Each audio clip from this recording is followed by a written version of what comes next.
Hi there, Steve Kaufman here. Again, I just want to I want to do a short video on this whole subject of learning the basics before I continue with this series on how I went about learning these different languages, um, because I might have created the wrong impression. The basics in a language are important. It is important to speak correctly. It is important to focus on key patterns, key phrases, key ways of saying things, phrases and patterns and structures that come up all the time. It's just not possible to do it at the beginning. It's much easier to do it later on. For example, I find that if I get a phrase book which has lots of useful phrases, if I try to start with that, I find it very difficult to concentrate and to remember anything. And I have tried it, as when I talk about my experience of learning Portuguese and even Russian. I did start with phrase books and I got nowhere.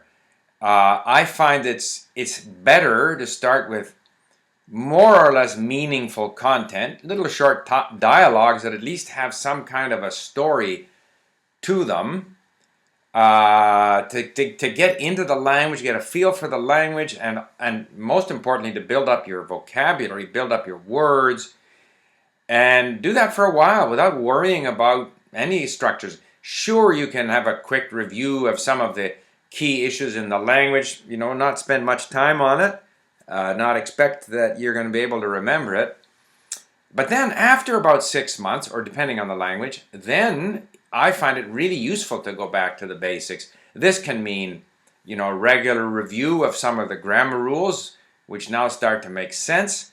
Or what I think is very useful, and I wish there was more of this, is sort of concentrated examples of different patterns in the language. So let's say, and I found a book like this in Russia, but I didn't get a CD for it, and it had like 53 patterns.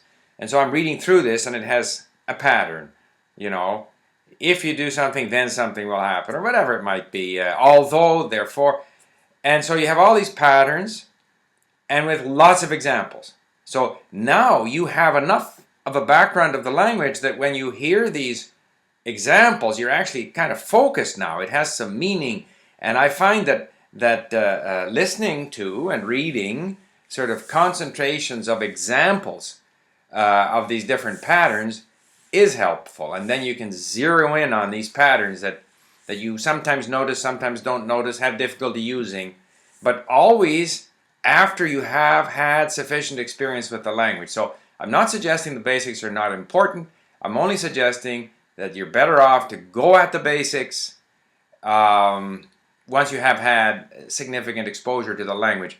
A couple of other comments. Someone asked about Chinese characters. Yeah, you have to learn those and the most frequent characters up front, otherwise you can't read. Just like you have to learn the alphabet of a language if the alphabet is different from your own. That's a little different in my mind from learning key grammar rules or key vocabulary. These things you can go after at a later date. But the writing system you got to go at right away in order to be able to read.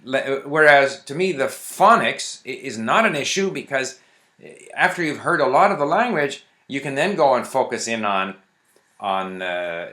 pronunciation, because personally I don't feel any great need to produce the language when I start out.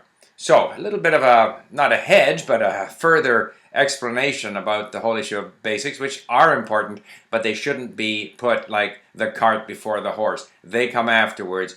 Again, the old Sufi saying, you can only learn what you already know. And I think it really applies to language learning. Thank you.